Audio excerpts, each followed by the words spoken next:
Anniversary years are always a big thing in Doctor Who, starting with the 10th anniversary and the 3 Doctors, all the way to now with the 60th anniversary. I wanted to take a look at all that has happened for the 60th, and see how it compares to previous years. I'll also theorise a bit about the 60th special. Join me as we break down not an episode, but a whole anniversary.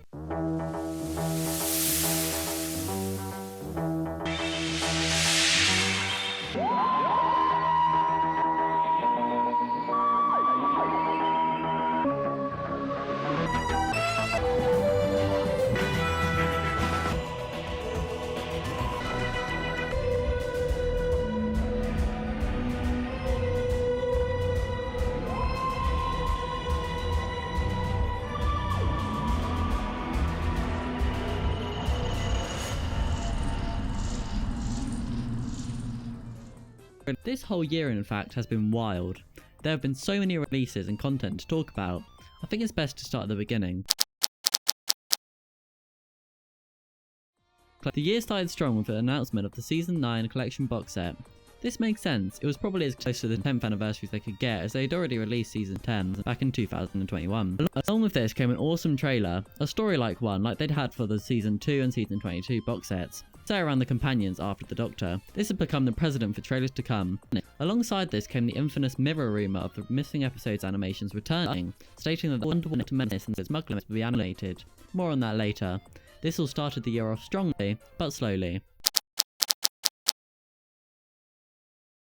Not too much happened in February. The only noticeable thing is that we got our first pictures of Ncuti Gatwa on set. We also got our first look at the TARDIS set, which looks absolutely amazing, though too white in my opinion. Again, not much in March. Season 9 of the collection was released to much praise, and the spin-off Doomsday, which everyone was excited about but no one actually liked, was announced. You can see why from the trailer. Hi, I'm Doom. Blame my mother. I'm the universe's greatest assassin, and in one day I'm going to die. Unless I can find the Doctor.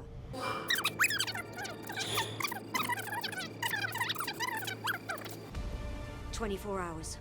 All of time and space. Will I find the Doctor? Ancient enemies? Old friends? Or maybe I'll go out in flames. A lot of flames! That is certainly what happened. In comparison to March and February, April was littered with announcements.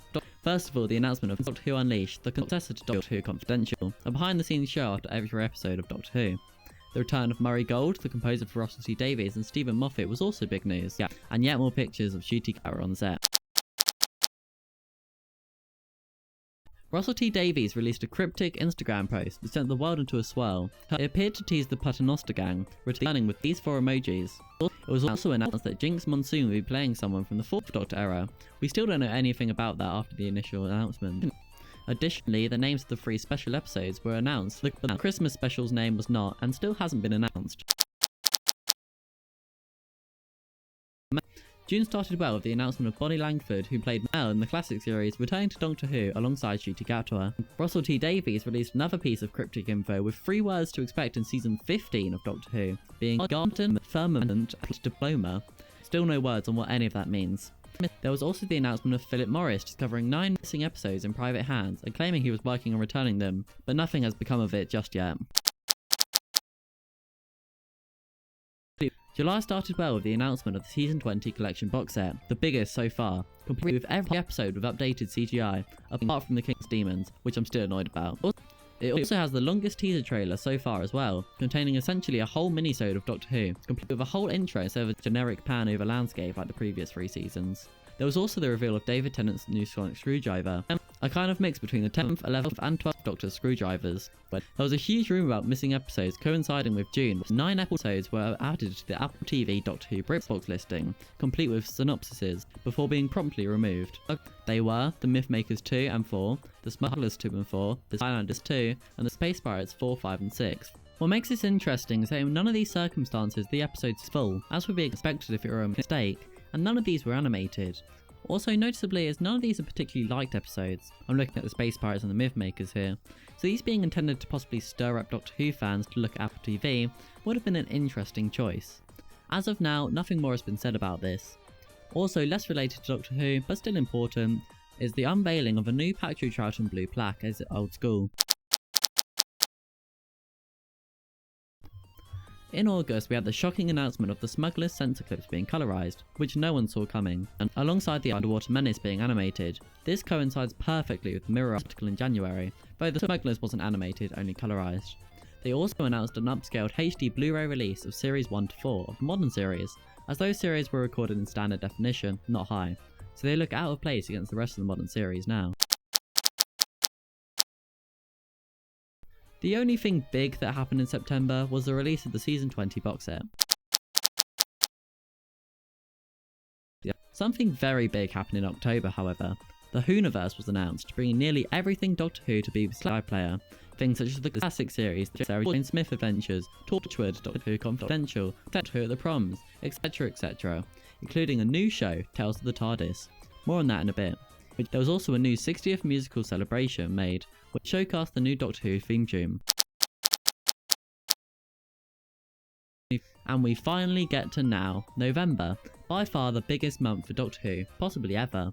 The arrival of the Whoniverse was amazing, including a total of 12 editions and 5 new features, the most prominent being Tales of the TARDIS, a way of showcasing old Doctor Who to a modern audience by converting each episode into omnibuses and adding new scenes with actors.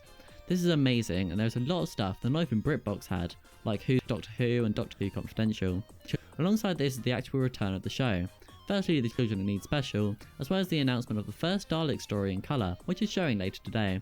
Also the 3 specials due to release in the coming weeks, the first one in 2 days. Now, all this goes to show what the whole year has been leading up to. All the announcements, releases and teasers have come together for this.